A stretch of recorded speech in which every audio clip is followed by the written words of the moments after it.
그러므로 유대인들이 서로 다투어 이르되 이 사람이 어찌 능히 자기 살을 우리에게 주어 먹게 하겠느냐.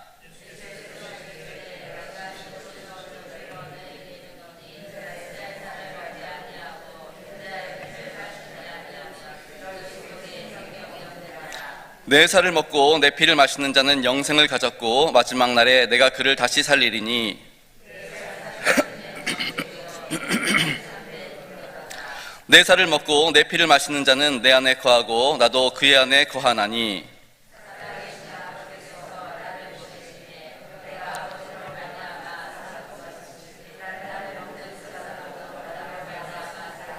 이것은 하늘에서 내려온 떡이니 조상들이 먹고도 죽은 그것과 같지 아니하여 이 떡을 먹는 자는 영원히 살리라. 이 말씀은 예수께서 가버나움 회당에서 가르치실 때에 하셨느니라. 아멘. 우리 함께 인사 나누시겠습니다. 나는 축복의 통로입니다. 다시 한번, 나는 축복의 통로입니다. 우리 옆에 사람과 함께 나누겠습니다. 당신도 축복의 통로입니다. 당신도 축복의 통로입니다. 당신도 축복의 통로입니다. 아멘. 오늘 본문에 보시면 예수님께서는 내 살은 참된 양식이요 내 피는 참된 음료로다 라고 말씀하십니다. 근데 여기서만 말씀하시는 게 아니라 나중에 또 얘기하시죠. 최후의 만찬 때 제자들에게 떡을 찢으시며 이 떡은 내 살이야, 그리고 포도주를 마시면 이 포도주는 내 피야 라고 말씀하시는 내용도 볼 수 있습니다. 오늘 본문에 보시면 하시는 말씀이 내 살을 먹고 내 피를 마시는 자는 내 안에 거하고 나도 그의 안에 거한다 라고 말씀하고 계십니다. 예수님께서 이렇게 말씀하시는 것 우리는 상징적으로 하시는 말씀이구나 라고 다 알아듣습니다. 그런데 2000년 전 예수님 당시 그 말씀을 들었던 사람들은 어떤 반응이었을까요? 성경에 나와 있지 않지만 이제 상상을 해보면 2000년 전 이스라엘 목축업을 주로 하는 사회입니다. 그러니까 도축이 거의 매일같이 이루어지는 거죠. 제사를 지낼 때도 도축을 하지만 또 가족들 밥 먹일 때도 도축을 하게 됩니다. 그러면서 양을 잡아 죽이고 피를 빼고 가죽을 벗기고 살과 뼈를 나누어 살을 취하고 이러한 일들이 수시로 반복되어지고 또 자주 목격할 수 있는 장면입니다. 사실 이게 매일 한다고 해서 끔찍하지 않고 징그럽지 않은 건 아닙니다. 그런데 예수님께서 지금 나의 살과 나의 피를 먹어야 돼, 그래야 너희들이 영원히 살 수 있어, 이렇게 말씀하시니 이 무리들이 그 이야기를 들을 때 어떤 장면을 생각하겠습니까?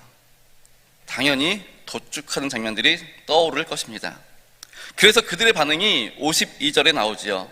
뭐라 그러죠? 어떻게 그럴 수 있어? 이런 반응입니다. 그럼 우리는 어떻게 예수님의 살과 피를 취할 수 있습니까? 우리가 함께 보고 있는 요한복음에서는 예수님에 대해서 소개할 때 말씀이 육신이 되어 이 땅에 오신 분이라고 말씀하고 있습니다. 다시 말씀드리면 말씀을 통해서 우리는 예수님의 살과 피를 공급받을 수 있게 된다는 것입니다. 말씀을 통해서 그분의 인격, 그리고 그분의 삶, 그분의 생각, 그분의 마음, 이러한 것들이 우리 안에 들어와서 지식적으로가 아니라 우리의 삶 가운데 녹아내릴 때에 우리는 자연스럽게 주님과 하나 되어진다라는 것입니다. 오늘 말씀을 준비하면서 좀 많은 묵상을 했습니다. 어떻게 하면 주님이 내 안에, 내가 주님 안에 거할 수 있을까? 어떻게 예수님의 피와 살을 우리가 우리 안에 있게 할 수 있을까? 그러다가 제가 이제 요한복음을 계속 쭉 하고 있는데 요한복음 1장에 보면은 세례 요한의 두 제자였던 안드레와 오늘 그 저자인 요한이 예수님을 따라갑니다. 그 따르는 제자들에게 예수님이 묻습니다. 너희는 무엇을 구하느냐? 이렇게 묻지요. 그랬더니 이 제자들이 하는 이 대답이 랍비여 어디 계십니까? 라고 말하는 겁니다. 이게 제가 일전에 말씀드리면서 어떤 이야기냐고 말씀드렸냐면 예수님, 당신의 삶의 자리가 어디입니까? 당신의 삶의 자리에 함께하고 싶습니다. 이러한 말씀이라고 말씀드렸습니다. 오늘 말씀을 준비하면서 이들의 대답이 생각났습니다.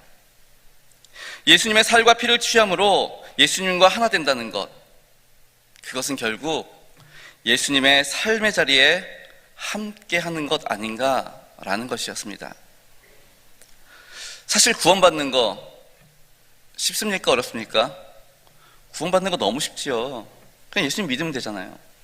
예수님 믿으면 구원 맞잖아요. 이게 너무 쉽습니다. 근데 예수님 믿고 구원받고 그냥 천국 가면 깔끔합니다. 문제될 거 하나도 없습니다. 문제는 뭐예요? 죽지 않으니까 문제지요.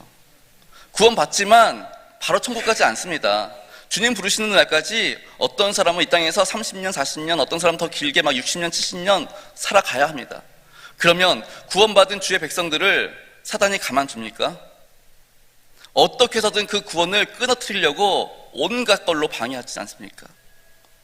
우리의 육신의 질병을 통해서, 또 관계를 어그러뜨림으로 인해서, 물질의 문제로, 건강의 문제로, 여러 가지 문제들로 우리를 하나님의 구원으로부터 끊어내려고 무진 애를 쓰게 됩니다.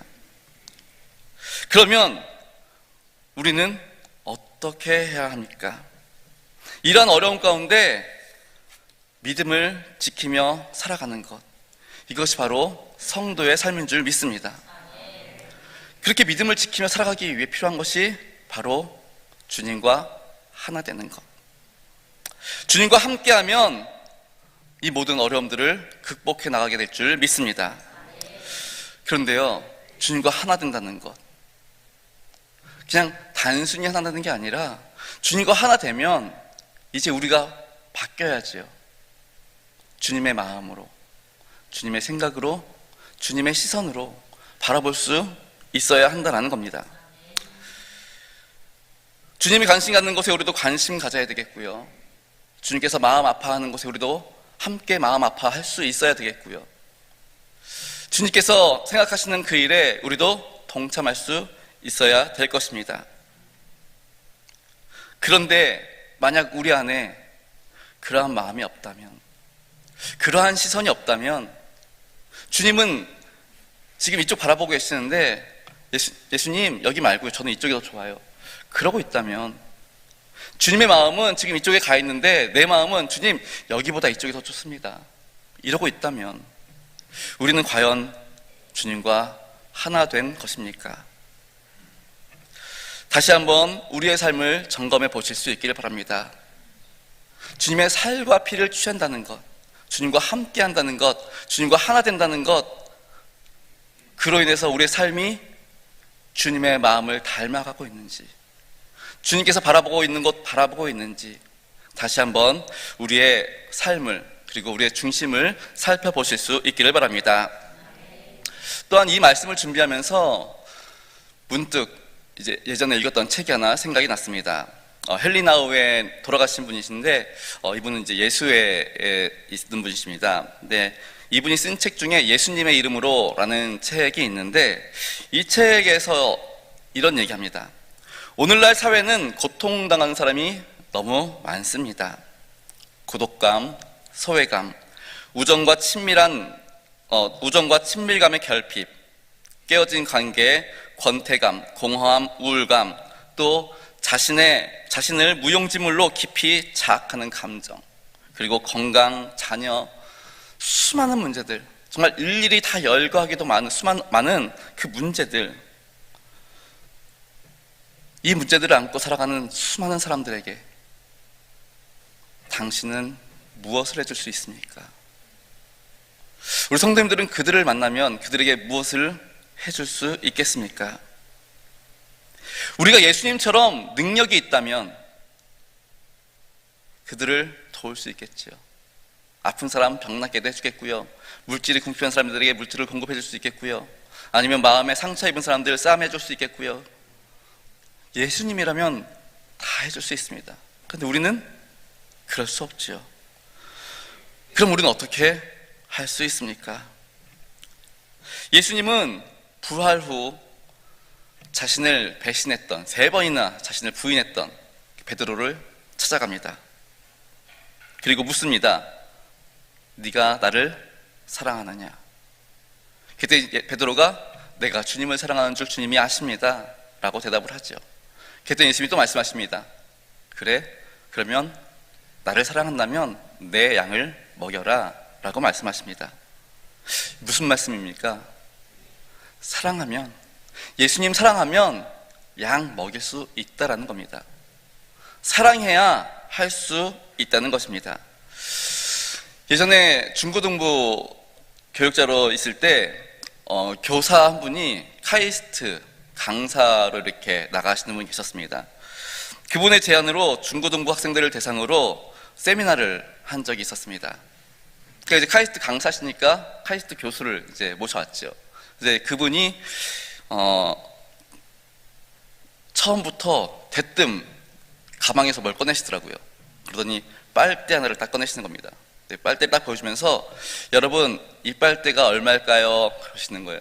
뭐 빨대가 해봐야 얼마 되겠습니까? 근데 이 빨대가 700원, 800원 그렇게 한다는 겁니다.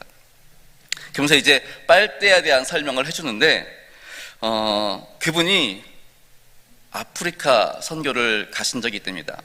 근데 아프리카 선교를 갔는데 아프리카에서 제일 큰 문제가 물, 마시는 물. 우리 작년에 우리 목사님도 잠비아 가셔서 우물 파고 오셨는데 그 물이 가장 큰 문제라는 거죠. 근데 그 물 때문에 고통당하는 아이들 그리고 수많은 사람들을 보면서 정말 마음이 너무 아파가지고 내가 교수인데 뭘 해줄 수 있을까? 어떻게 도움을 줄 수 있을까? 고민하기 시작했답니다. 우물을 파주면 좋을까? 근데 아프리카 전국에 우물을 파려면 도대체 몇 개를 파야 됩니까? 그래서 또 고민을 했답니다. 우물이 안 되면 그러면 정수기를 좀 놔주면 좋을까? 근데 정수기를 물론 요즘 과학이 많이 발달돼가지고 정수기도 뭐 전기 안 쓰고도 할 수 있는 그런 정수기도 많이 나왔다고 합니다. 근데 정수기도 결국엔 나중에 필터를 또 갈아야 되는 문제들이 생기게 됩니다. 그러니 전문가들이 빠져나가면 그 필터를 갈 수 있도록 가르쳐야 되는데 이게 또 쉽지가 않더라는 거죠. 그리고 그 필터를 계속 공급해줘야 되는 어려움도 있다라는 겁니다. 그래서 고민했답니다. 그래서 만든 게 그 빨대라는 겁니다.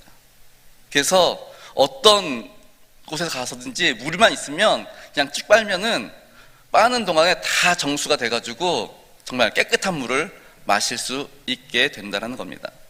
근데 그 빨대를 만들기 위해서 정말 수개월간 학생들이랑 같이 고민하고 또 실험해보고 그런 과정을 거쳐서 그 빨대를 만들어가지고 단돈 700원이면 한 사람이 100일 가까이 깨끗한 물을 마실 수 있다고 그러면서 우리 학생들에게 중고등부 아이들에게 여러분들이 1,000원씩만 이렇게 도와주면 여기 있는 사람들 뭐 100명이다 그러면은 100명의 사람들이 깨끗한 물을 먹을 수 있습니다.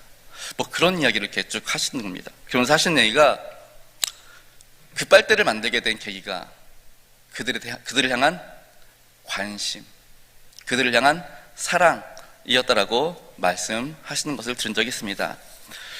사랑하는 136 선교회 성도 여러분, 사랑하면 그리고 주님과 함께하면 그리고 주님이 우리 가운데 그리고 내가 주 안에 거하면 우리는 주님의 마음으로 우리의 주변을 돌아볼 수 있게 될 것입니다. 그리고 큰 거 할 수 없어도 관심이 있으면 우리가 도울 수 있는 방법들을 찾아가게 되더라는 것입니다. 처음에 말씀드린 것처럼 우리가 예수님 믿고 그냥 구원받고 천국 가면 문제될 거 없습니다. 그런데 계속해서 우리는 그 구원을 이루어 가야 되겠고요. 믿음이 떨어지지 않도록 사단의 그 유혹으로부터 우리를 이겨내야 되는데 주님과 함께하는 것, 주님의 그 사랑으로 우리 가운데 채우는 것, 그러면 자연스럽게 나오는 반응은 이웃을 향한 마음이라는 것이죠. 이 새벽 다시 한번 우리의 삶을 점검해 보실 수 있기를 바랍니다. 저도 어제 말씀을 좀 묵상하고 준비하면서 저를 참 많이 돌아봤던 것 같습니다. 여전히 부족하지요. 여전히 많은 부분 연약하지요. 그럼에도 불구하고 또다시 주님 주님의 마음으로 살기로 합니다. 주님과 함께 하기로 합니다. 그러한 고백을 하면서 말씀을 준비했습니다. 오늘 이 하루를 살아가면서 또 우리의 남은 생애를 살아가면서 주님과 함께 하기를 힘쓰실 수 있기를 바랍니다. 그리고 그 사랑으로 우리의 이웃들을 섬기실 수 있는 저와 우리 일산명성교회 성도님들 되시기를 주님의 이름으로 축원합니다. 기도하겠습니다.